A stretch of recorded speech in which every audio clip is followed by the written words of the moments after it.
Imaginez Londres en 1888, Whitechapel, un quartier misérable où la faim et la crasse règnent.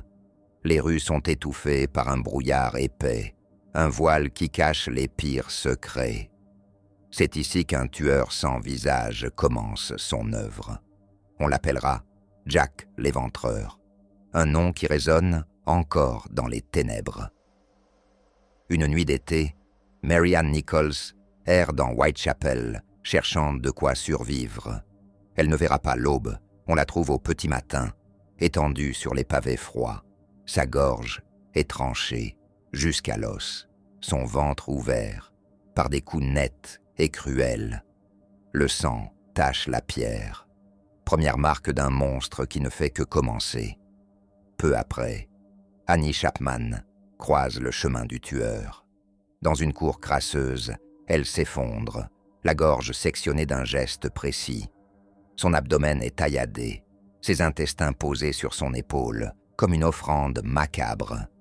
La police murmure « Ce n'est pas un amateur ». La peur s'installe.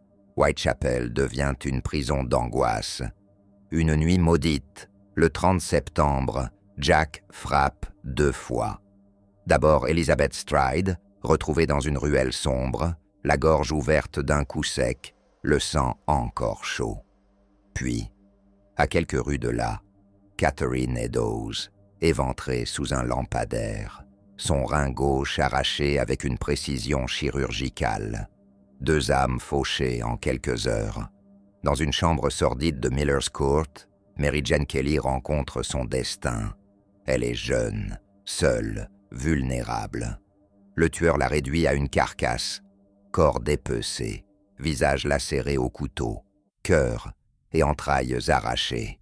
Les murs ruissellent de sang, un tableau d'horreur pur. C'est son acte le plus brutal, son cri final dans l'ombre. Un jour, une lettre arrive, adressée à un chef de milice local. Elle est signée « From Hell ». Les mots griffonnés glacent le sang. J'ai gardé le rein, je l'ai frit et mangé. Avec elle, un morceau d'organe humain, encore humide. Est-ce un jeu cruel ou la vérité? Londres sombre dans la terreur. Scotland Yard se lance dans une chasse désespérée. Ils trouvent un tablier taché de sang près d'un corps, un message griffonné sur un mur. Les Juifs ne sont pas à Blamae. Plus de 200 suspects passent sous leurs yeux. Des médecins, des fous, des vagabonds. Mais le tueur glisse entre leurs doigts. Une ombre dans la brume. Qui était Jack? Un chirurgien au savoir mortel, comme le suggère la précision des coupures. Aaron Kosminski, un barbier polonais au bord de la folie.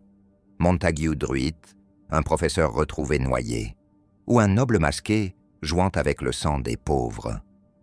Les théories s'entassent, mais son visage reste un mystère. Après Mary Jane Kelly, le silence tombe sur Whitechapel.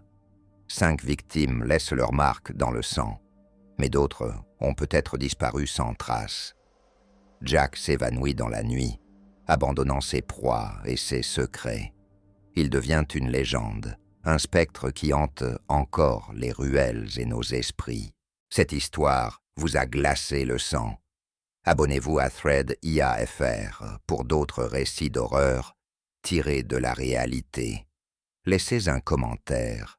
Que pensez-vous de ce monstre? À bientôt dans les ténèbres.